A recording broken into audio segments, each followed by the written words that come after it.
Welcome to the Golden Hour Birth Podcast. I am your co-host, Liz. And I'm your co-host, Natalie. And tonight we're back after our 2 months from hosting some guests with our friend Mindy from Iowa. She is the host of the podcast Up Level Your Life with Mindy, as well as a speaker, certified holistic health and nutrition coach, and published author. Her mission is to help individuals uncover their best selves through the power of self-care and self-love. She's going to tell us about her 3 births and 1 very unplanned home birth. So thanks so much for coming on tonight, Mindy. Yeah, thanks for having me. If you want to go ahead and tell us a little bit about you and your family.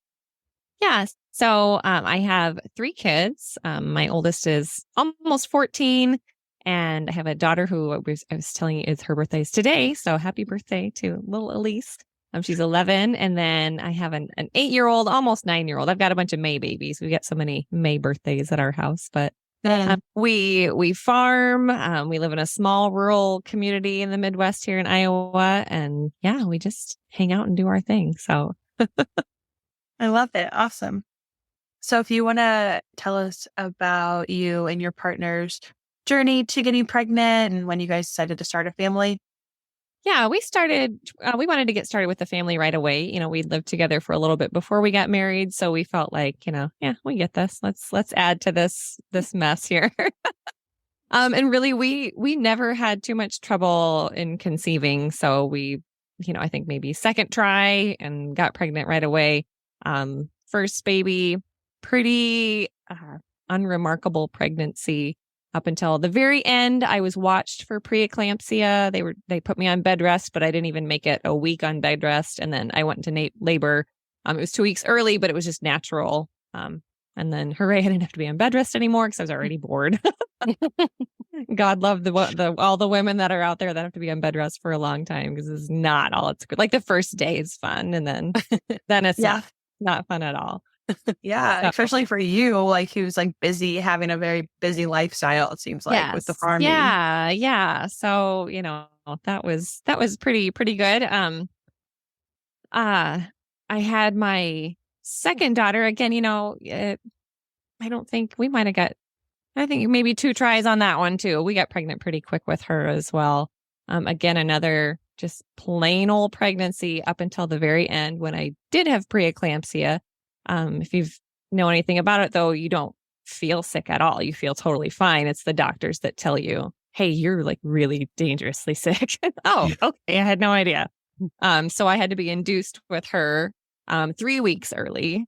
And, that was it really, if my doctor wouldn't have told me, I would have had no idea I was induced. The labor and delivery went excellent. It wasn't until later reflecting on it, like, oh gosh, there were 1 million people in that room when I gave birth to my daughter. And I was thinking, oh, it's because she was 3 weeks early. They were ready to like whisk her away if there were, problems, but she was fine. I mean, she was over 8 pounds and she was healthy as could be. Oh, so wow. Yeah, I know. Like, can you imagine if it would have gone another 3 weeks? Like, how big was that baby going to get? So yeah, both of those pregnancies, pretty uneventful up until, right at the very end. A little foreshadowing here for pregnancy number 3 and birth number 3. When I had my first baby, I remember being in the hospital and the nurse telling me kind of in between contractions saying, hey, are you going to have more kids, do you think? And I was like, yeah, I think this is our first one. We'd like to have more if we can. And she said, do me a favor. When you go into labor with your next kiddo, don't dilly-dally. I specifically remember that because I was like, dilly-dally? Who says that? But this nurse did. She was like, don't dilly-dally. I was like, okay, this is my first baby. I have no idea what she's talking about. But what she was referencing was that this is going pretty quick for a first birth. My water broke at home with that kiddo and at 8:00 in the morning, and he was born at like 4:30. Oh, wow. So, to me, that's for a first baby, that's pretty quick, but it's not, that I didn't think it was that. I was lying there in agony for hours. I'm like, this does not feel quick at all. So I don't know what you're talking about. And then when I had my daughter, I was induced, and how, I remember we had to be at the hospital at 7:30 in the morning, just, you to check in, then you got to change your clothes and fill out the paperwork and start the IV. And all that takes like forever. So I have no idea what time I actually, they started the Pitocin or whatever it was that I'm pretty sure it was Pitocin. I remember we watched a movie. We watched Moneyball with Brad Pitt. Pretty good flick. And it wasn't until like the end of it where like contractions were, okay, this is like the real deal. But so I got to the hospital at 7:30 and she was born around 12:50. So like around lunchtime.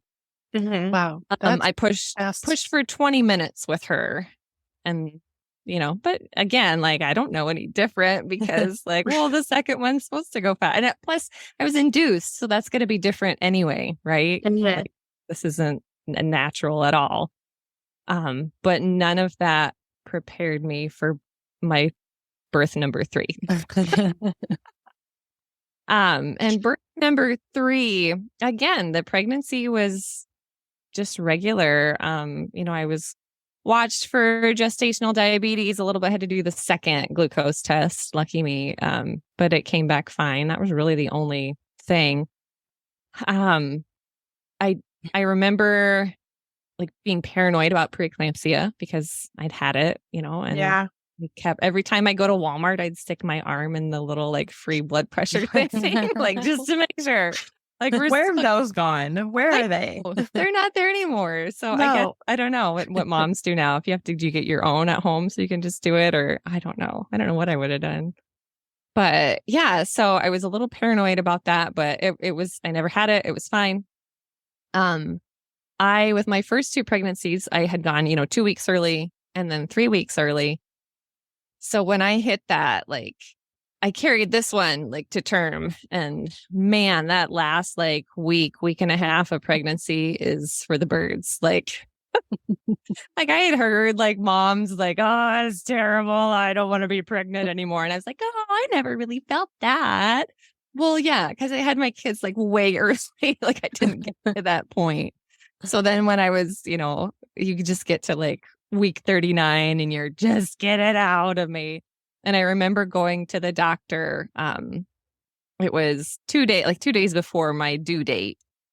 And I was something like 3 centimeters dilated already. And I was super effaced. And he was like, man, if you were like this, just a tiny little bit more, I would just send you across the street to the hospital and we just have that baby today. And I was like, then do it. And he's like, no. Oh, thanks. I know. He's like, why did you even say that? How early was that? Or like how long before? It would have been like a couple days before my due date. Oh, wow. Like 2 days. I think it was 2 days before my due date. Yeah, because it was my birthday. Yep, I remember. And so I was super mad that he would not. No, I just don't want to be pregnant anymore. Because you just get to that point, where I just want my baby. Like I'm over it completely. That the novelty has worn off. And taking care of 2 kids in a farm while you're that pregnant. Yeah, and we didn't live actually at the farm at that point, but still, yeah, taking care of 2 kids, just over it. So, but yeah, so then I remember my due date came and I was like, fine, you know what? He's a May baby. And it was May 17th. And I was like, fine, I'm going to start a project because that's the fastest way to make this happen, right? Is to get in the middle of something I don't want to be interrupted in. And then maybe the baby will come, right? Maybe that will. So it was spring. And I remember going and getting my plants, like for flowers for outside, just, like in pots and stuff. So I went and bought all those. And actually, in hindsight, it was probably something that helped things move along because I was on the ground, like squatting a lot, like potting the plants. And that probably really kind of helped move things along a little bit there. But I was just trying to get my flowers planted. And then I know we went for a walk that night, just around the block. And I remember pushing my daughter in her stroller because she was 2. And I remember thinking, oh, God, my back hurts. But if I stopped moving, it didn't hurt. I was just like, oh, being pregnant sucks. I can't even walk around the block, I was just, that's where I was.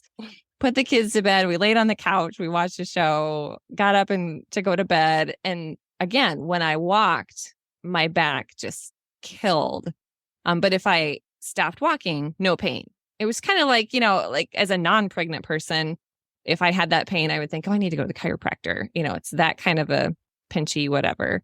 I remember my husband having to help me physically walk to the bed because it hurt so bad. But then lay down, no pain, super fine. Sweet. So I lay down, go to sleep. And I woke up at about 12:25 or so. And I woke up because I had to pee because I was pregnant. And it was like the tail end of a contraction, maybe. And I'd been having, false labor for a few weeks, like, many, many moms do. A few times it had woken me up enough where I would get up and go to the living room because I didn't want to wake anybody up unless it was the real deal. And you get your little phone out and you're so excited to like start timing the contractions. And then it would be, okay, they're 5 minutes apart. Oh my gosh, they're 5 minutes apart. And then they just quit. And you're like, damn it. Like, seriously? And then that's it. All right, I guess this is not baby time. And then you go back to bed. So when I woke up and I had to pee, it was like that tail end of was that a contraction? Maybe it was. If I had to pee so bad, I was like, you know what? By the time I go to the bathroom, I'll either have another one or I won't. And I'll know if this was something to stay up and time these or not. So I got to like hobble, my back still hurt, hobbled to the bathroom, got to the bathroom, sat down on the toilet and had another contraction or had like a real like, I'm having a contraction now. Fantastic. And then now I'll try not to be like too like gross and graphic, but like this is like a pregnant, like a birth story thing, right? So like we got like we gotta have some like, okay. So for people that maybe don't know, like when you're gonna have a baby, your body releases hormones to release like everything. Like it's, release the baby time, release all the fluids, release, if you got pee or poop in you, it's coming out too. And sometimes, I was nauseous with my first one a little bit because, if you have something in your stomach, your body is just like vacate everything out. So I was on the toilet and I thought I had to pee. Well, more came out than just pee. And then I had another contraction, a second contraction on the toilet. And I was like, holy shit, I just had 2 contractions and that one was really strong. And that was not even like, I had the first one. I'm like, oh, I'll have to, when I finish up on the toilet, I'll have to start timing these. No. You don't have time to start timing because you're having another one. Like, what? That doesn't happen. And this one was pretty strong. So I'm like hollering for my husband to wake up because he's dead to the world, of course. And what felt like forever, I'm sure it was not very long at all. He kind of wakes up and I'm trying to, get myself off the toilet. And it's the middle of the night, it's like 12:30 and we have 2 little kids. So we, of course, had a plan in place for what do we do if we go into labor when the kids are home alone. And so my brother-in-law thankfully lived in town, just like a couple blocks away. So our plan was if it's the middle of the night, we'll call brother-in-law. He'll come just sleep on the couch. And then in the morning, we can call grandma who lived about an hour away because we didn't want to get grandma up in the middle of the night. She'd have to drive the whole hour in the dark. Okay, whatever. So I yelling at my husband. I'm like, call your brother. Right. So he's like, what's going on? And he's like, okay, he figures it out pretty quick. And then in my head, I just want to change my clothes I had no idea why that was important, but I needed to change my clothes. I don't remember what I was wearing. And then grab my phone and then let's go. Right. So I walk into our walk-in closet by the bathroom and he comes in, he'd called his brother and he comes in because we doctored in a town that was an hour away. And he kind of was looking at me like, yikes. Are we gonna go to that doctor? And I was like, no, because luckily, in the town that we lived in, we had a hospital and it was a county hospital that did deliver babies. In Iowa, not all county hospitals do deliver babies, but this one, there was an OB on staff and, we just chose not to doctor there because I didn't want to switch doctor. We had moved. I didn't want to switch doctors on my last pregnancy, whatever. So I was like, no, we're going to go to the one that's like a mile away. Thanks. And then he's like, do you think I should call him? And I was like, I don't care. And I was like, it's because I was having another contraction. So this is like contraction number like 3 or 4. And he's like, okay, he didn't want to leave me, but he's like, I got to go unlock the door for my brother. Go, whatever. I don't care. I'm having a contraction. I don't want to talk to anybody. So he goes, I finished my contraction, put on a pair of old sweatpants, which thankfully it was a pair of old sweatpants.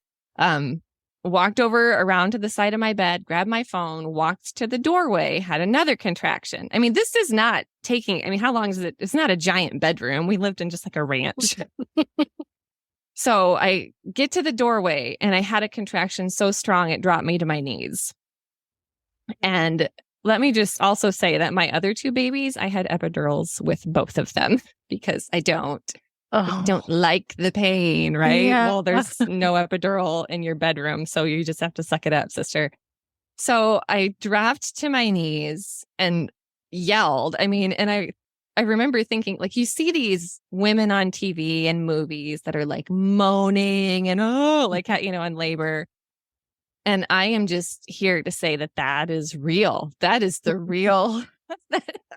There are noises that came out of me that like it was like an almost an out of body experience, like watching this happen to me, because I'm like, I have no control over any of the sounds coming out of me. I'm not thinking to myself, oh, I should yell here. No. It is just like this visceral reaction to what is going on. I was dropped to my knees, yelled. My husband was out in the garage unlocking the door and got to the door and heard me and came running back in like, oh my God, what's wrong? Well, like, I'm having a baby. That's what's wrong. Like, he's like, well, I didn't get the door unlocked because I heard you. He's like, I'm sorry, I got to go. I can unlock the door. I'm like, just go. So he runs back to go unlock the door. And we had a long hallway. Our bedroom was at one end. Our children shared a bedroom at the other end. I did not want to wake them up because they get up. Like, I can't do anything with that. Plus, you don't want to see this. You know what I mean? Like, just so I was just like, oh, try not to be too loud, whatever. Plus, the hallway was long and the carpet was like cream colored. And at this point, I'm pretty aware of like things are moving pretty quick. So all I could think to myself was, get off the carpet, get off the carpet, get off the carpet, get off. Like, I don't want to like make a mess on my carpet. Because that's what's important here at this moment, clearly, is you don't want to make a stain on your carpet that you're going to have to clean up later when you get home. So I got to the end of the carpet and got onto the linoleum right by my kids, or not linoleum, but laminate floor, right by my kids' bedroom door, had another contraction. I mean, again, this is not a giant house, like from one end of the hallway to the other. And then I had another contraction. Yelling, of course. That one finishes. I start like crawling on my knees towards it's kind of a big, it was like a dining room, front door entryway leads into the kitchen, kind of a big open space there. And my brother-in-law got there. I mean, like I said, he lives pretty close, so he wasn't very far away. And the dog was there, and our dog is like one of those, not like one of those good dogs. He was he was a good dog, but he's one of those dogs that's like going to be up in your business. And I was yelling at him, like, get the dog in the kennel. Like, I don't want to deal with that, because at this point, I'm like, this has happened. Like, I've had 2 other babies. This is happening like now. Uh-huh. And my brother-in-law came in with my husband. And I should also note that they are both pretty big dudes. My brother-in-law is the head wrestling coach at the high school. At that time, my husband was his assistant. They also coached football together. They're like 6'3", both of them, like big, broad-shouldered, big dudes. So my brother-in-law comes around the corner, takes one look at me and says, can you walk? And I said, no, don't touch me. Because I was afraid they were going to pick me up, because they easily, the 2 of them could have picked me up and put me in the car to drive me to the hospital. And I knew that I'm like, we'll have this baby like in the garage. Like, I'm not having my baby in the garage. Like, I could tell like this is happening soon. So as soon as I said, don't touch me, he said, okay, 911. So he whips out his phone, dialed 911. I was amazed that he knew our street address to tell them, like, good job. The police had to have been like a block away. I mean, they were so close, because I'm like, all right, this happening, I guess, right here. I was more comfortable on my hands and knees, but I was thinking, like, So my husband's going to have to deliver this baby, and he's probably going to be more comfortable if I'm on my, like, it's going to be easier for him if I'm on my back, like it was, when I had the babies in the hospital. So he'll kind of maybe hopefully remember what this is about. I don't know. Like, how do you have a baby at home by yourself? Nobody tells you this. No. So I laid on my back, and the police, I mean, man, they were like Johnny on the spot. So the one police officer stayed outside, I think, because he was like, I don't need to be a part of this. And so he stood outside to like tell the ambulance, like, this is the right house.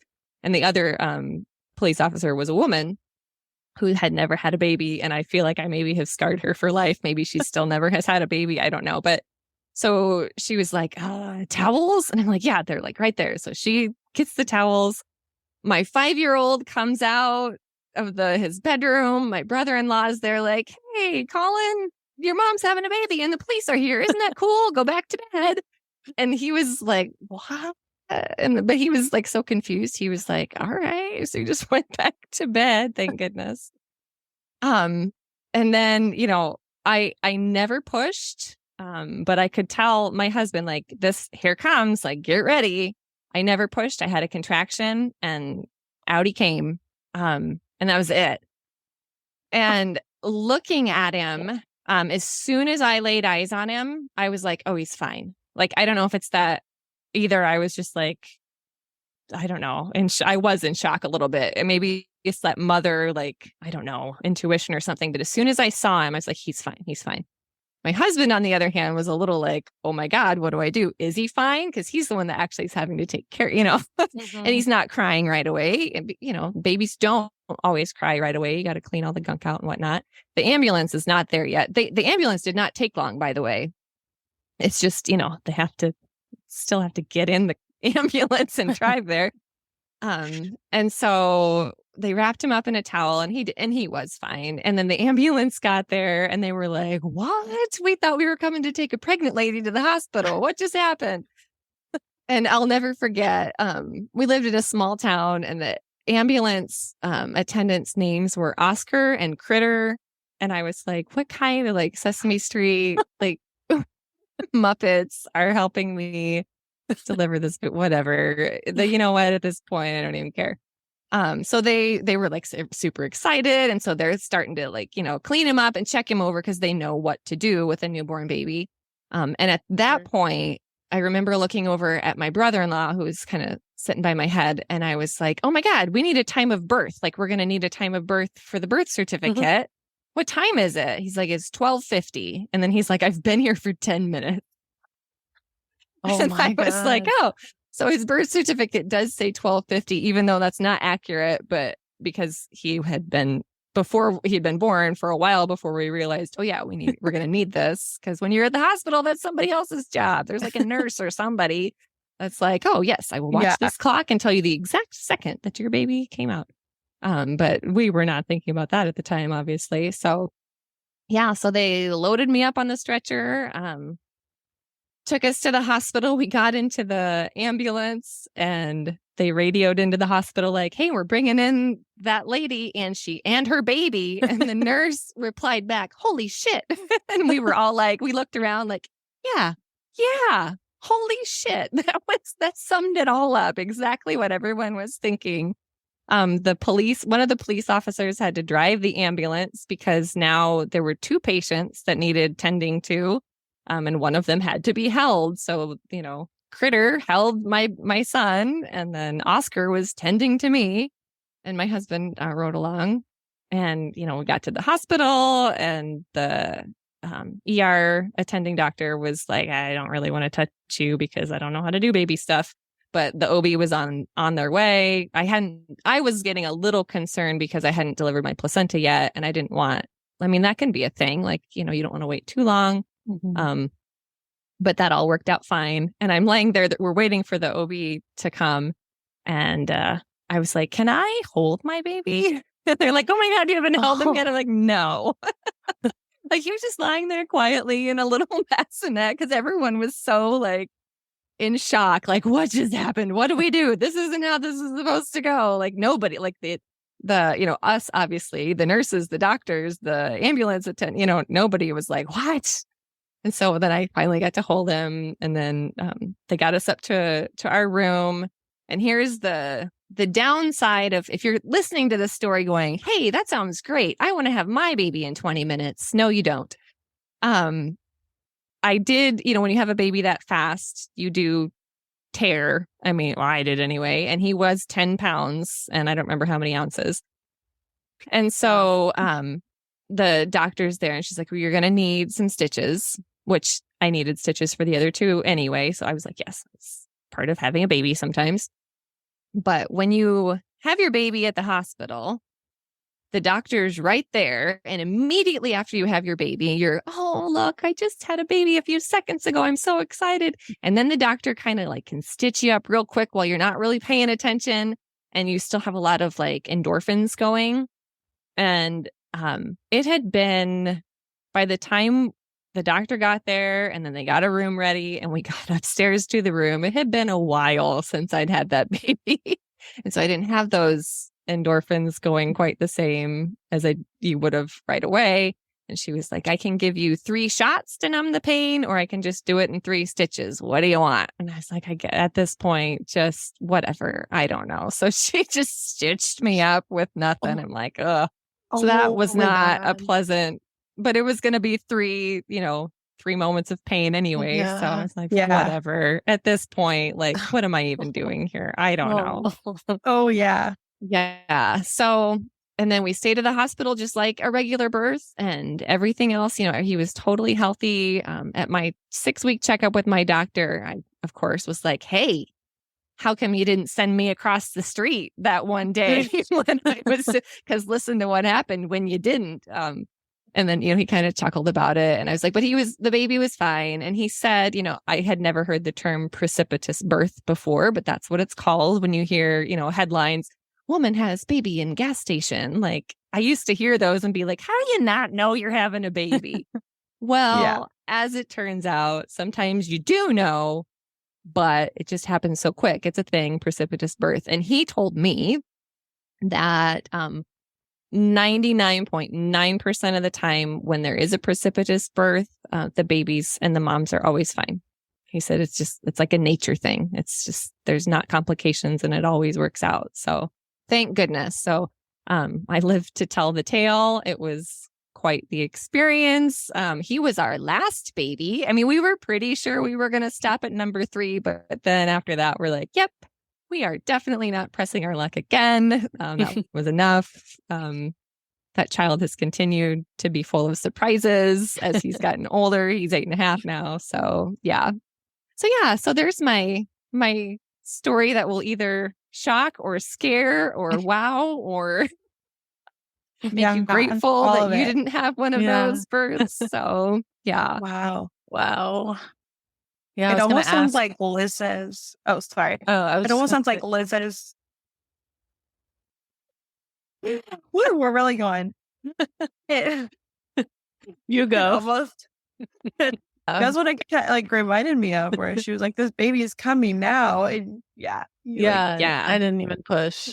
Yeah, I didn't know that was even a thing. Yeah. You hear stories of like, oh God, I pushed for 5 hours or however long, and I mean, with my first, I know I pushed for at least like an hour and a half, 2 hours. So it's like there's effort that's involved. But it's such a wild experience when your body just takes over and you're just kind of along for the ride. I guess we're doing this because I'm not in control anymore.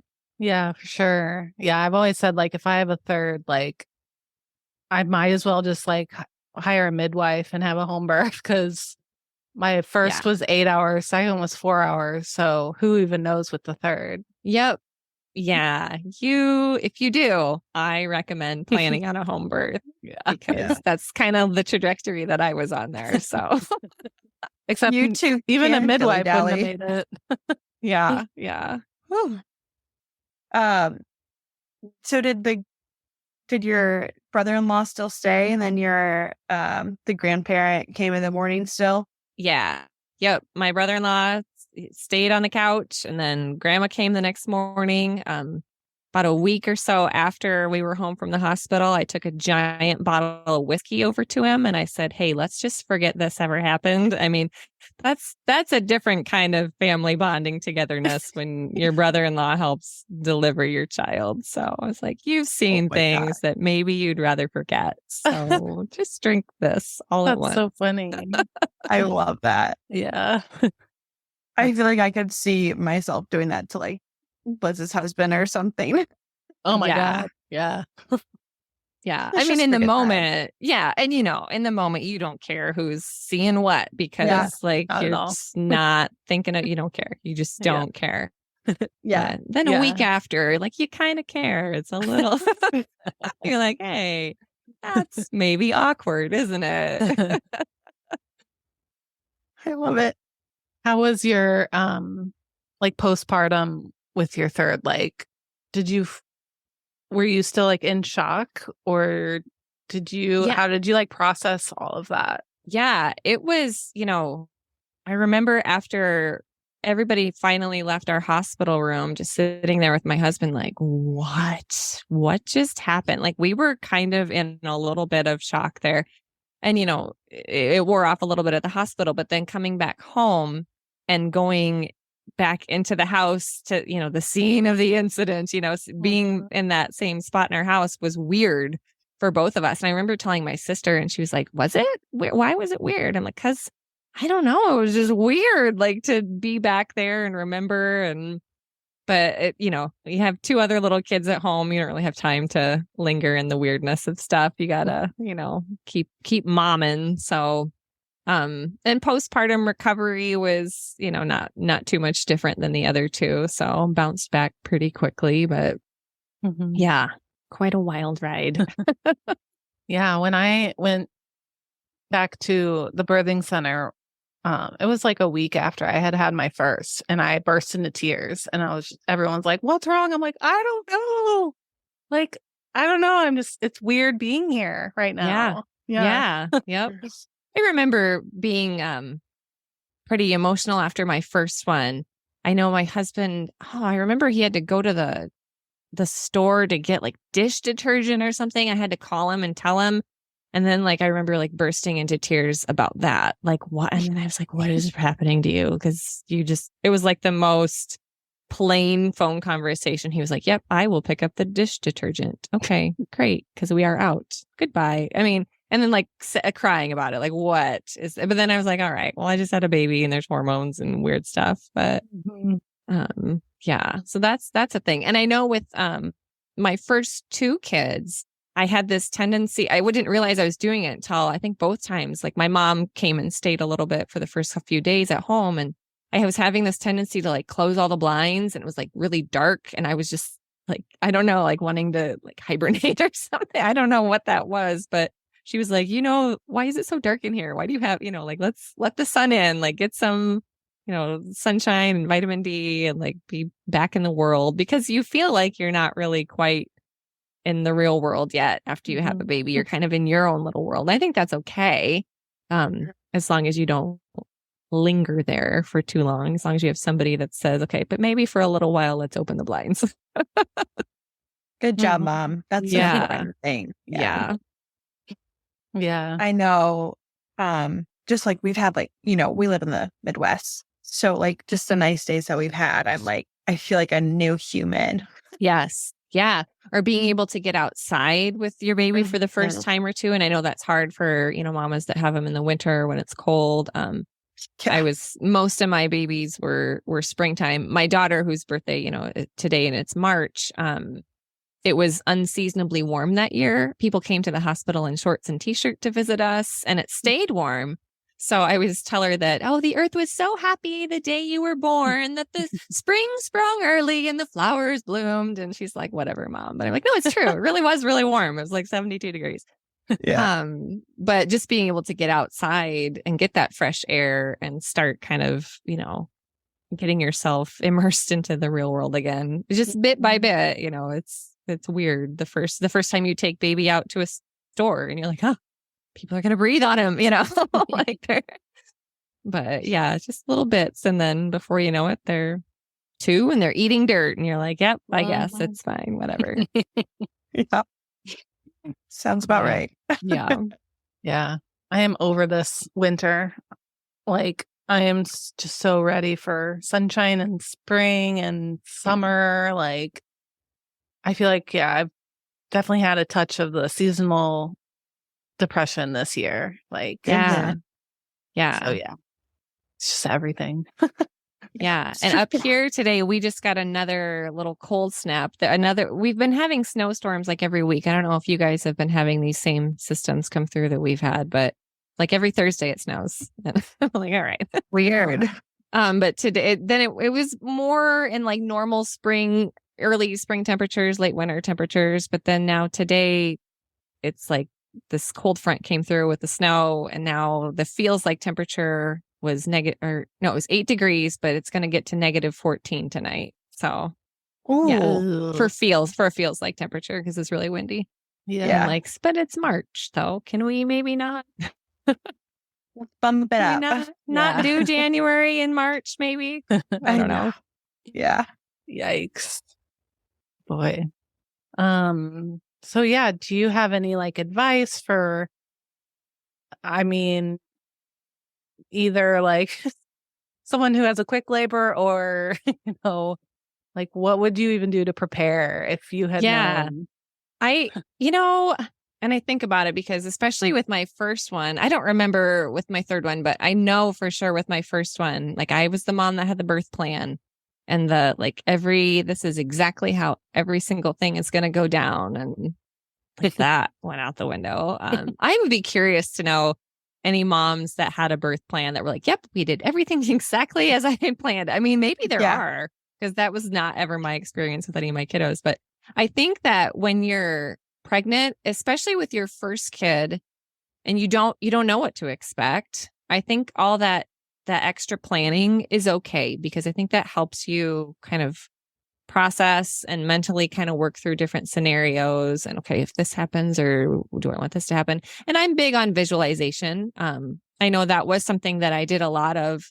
There was a program, it was called Hypno Babies. And it was, you listen to a lot of stuff while you were pregnant, and then you were supposed to listen to it like during birth, and it was supposed to kind of like train your brain, and then you'd have the baby in a certain way. I did not listen to it during my birth because, again, like everything went out the window. I was like, I just want the drugs. I don't like, like you're just whatever. But I did listen to it prior to, and there was a lot of visualization with it. And a lot of my visualizing actually came true. Thinking about, I knew that I wanted to have my baby, I wanted to go into labor in the morning after a full night's sleep. So, and that's exactly what happened. My water broke at 8 o'clock in the morning when I got up out of bed. I wanted like no traffic on the way to the hospital, because I was just worried about, I didn't know what would happen, if we're held up or something. And we ended up having him on a Saturday, and to drive downtown, there's nobody's going downtown on a Saturday. So there's no traffic. I wanted my favorite doc. I was always visualizing, because we went to a practice where you'd get a different doctor every time. And I had a favorite, and I was like, oh, I really want my favorite. And he was, my favorite doctor was the one that delivered, actually both of my kids that were in hospitals. So, I think visualizing is really important, and it helps you feel a little bit more in control, and all the planning that you feel like you need to do is really great. However, what's more important is just having trust in your body. And that's what my third crazy birth really taught me, because it was not an out of body experience, because I was very much present, feeling it all. But I was so in awe of, wow, I'm doing nothing. I'm not doing it. I mean, my body is just doing it. Like I'm not wanting to do this, but it's doing it. And here he comes. I mean, I can tell what's happening, but I am not in control of my own body at all right now, but in an okay kind of way, because my body just knows what to do, knows how to do this. And I can kind of relax into that and take a back seat and just allow things to happen. So again, I think, planning is great. I think it helps a mom's brain kind of prepare. But again, just trusting that your body knows what to do, and then trusting your own intuition. because I'm sure we've all heard mom stories of, the doctor said I was fine, but I just had a doctor's appointment, but I felt like something was wrong. And then they went in and, oh yeah, good thing you came in because XYZ. So I don't think, just always trusting that mommy gut, that mommy intuition to know, trust your own body and don't think, oh, well, don't second guess yourself. If you have, a niggling feeling, like follow that, and just know our bodies are amazing. I mean, it's completely like not only do you create a human, but it can just like give birth to it. Just makes a whole baby and says, squirts it out, and here you go. Here's your kid. Your bodies can do that. So, just trusting that is super important, I think. Yeah. Yeah. It's pretty like incredible that like our bodies like grow for like a certain amount of time. You're kind of like within a plus 2 weeks or minus 2 weeks from your guest date. And like our bodies just know, okay, it's time for this thing to exit it. It's like we're done now growing it. Yeah. Yep. That's kind of just incredible. Like, actually put in perspective. Yeah. Cause consciously, like we kind of know, like you say, like +2, -2 of your due date. We know just from life and history that, babies born during this time are probably okay. And this is probably a good time to have a baby. But your body knows when that particular baby is fully cooked, right? Yeah. Yeah. Wild. Yeah. Births are something else. Nothing else like it on the planet. And every birth is different. Every birth that's another, that third birth going so quick. We were like, we're done with 3. This is fine. We don't want to do that again or have one go even quicker. Could that even possibly physically happen? But then I was also like, what if it went like the other way? What if we had one that was like really long? I would not handle that well after having, like a 20-minute labor. I would not do so good with, like a 24-hour labor or longer. So. Yeah. So true. Yeah. That's kind of what I just had my second baby in January. And that's like what the nurses were saying. Like the second one kind of like goes half the time of your first. And then the third one is just a free for all. Like they don't know. They don't know what's going to happen. Yeah. It's crazy. Yeah. If you want to tell us like a little bit about your podcast and then you're an author, I'd love to hear more about that. Yeah. So the book that I was a co-author in a book called The Motherhood Diaries, which is appropriate for this podcast. And we released it and then we pulled it because there were some editing issues, and it's actually getting ready to be re-released around Mother's Day again this year. So again, that's the Motherhood Diaries. It's just a compilation of, I think there were 10 of us that just wrote our own little perspective on motherhood. It's kind of a coffee table book, just little short stories. So, but with the idea to put out, we each have our own 10 different perspectives on motherhood, and we were hoping that the intention would be to help other mothers, to support them, because no motherhood journey is the same, but I think when we all share our stories, it helps other people feel less alone, because you can feel alone in motherhood or feel like, oh, my friends aren't having these experiences. Maybe there's something wrong with me, or maybe, I'm some kind of a mothering freak, or I don't know what I'm doing or whatever. But the more we can share our stories and go, no, this is our experiences. I think it just kind of helps uplift and support other mothers. So that was the intention behind that book. And then my podcast, Up-Level Your Life with Mindy, is all about leveling up your life. It's a pretty broad topic because I pull in a lot of guest speakers to talk on so many different things, anything that I think is going to help somebody else live a better life. So I have had a professional organizer come in, and she's talked about, the impacts of like clutter in your home and, all of that. I have had someone talk about trauma before, different ways to deal with trauma, different therapies for that. I have had someone talk about living your purpose and how do you find your purpose. My background is a holistic health and nutrition coach, so I'd share a lot of, habits and goal setting things, as well as some physical things as well. So yeah, I cover the gamut, but it's super fun. One of the most fun things that I do is my podcast. So, Very cool. I love Awesome. all of that. Yeah. Yeah, for sure. Yeah, the book sounds amazing. And, Mhm. as you're talking, I'm like, well, that's so similar to why we started this too. It's just like every birth story, every motherhood journey is so different, but like every person that we've had on here, I can find something to relate with them on. Yep. And it just like deepens these connections of, I don't know, being human.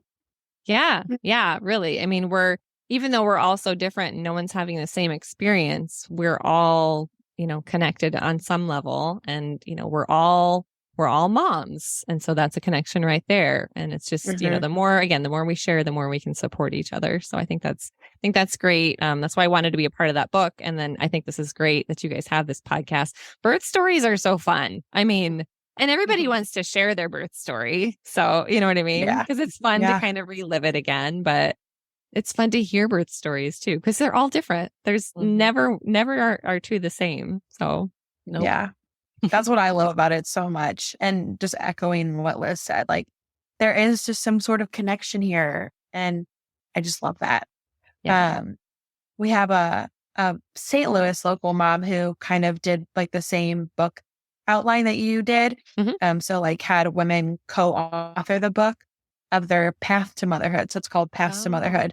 So she's coming on, and I'm really excited just because her journey to motherhood was, just a long like IVF process. So yeah, it's just amazing how all these women like share that process and how different it looks for each and every one. But again, there's some sort of connection there. Yeah, absolutely. Yeah. Yeah. Well, I'm excited to read that book. I'm excited for that to come out. Yeah, I'm excited for it to be re-released as well, because it really, really is a powerful piece of work. So yeah. Is there any way people can connect with you on social media and then Up-Level Your Life with Mindy, so we can add that in? Yeah. On Facebook, you can find me Mindy Duff. And then on Instagram, you can search Up-Level Your Life with Mindy. And again, that's the name of my podcast, Up-Level Your Life with Mindy. And my website is mindyduff.com. So cool. We'll definitely we'll link those in the show notes. Cool. So that people can find you easily. Thank you so much for coming on again. And just, how wild that last birth was, really that's a great grand finale right there. Yeah. Yeah. There it is. That was the grand finale. Yep. Yeah. Good way to put it. So thank you again. And we'll put your info in our show notes, so if listeners want to connect with you. But that is all we have for tonight. So tune in next Monday for our next episode, and we will see you all soon. Bye. Bye.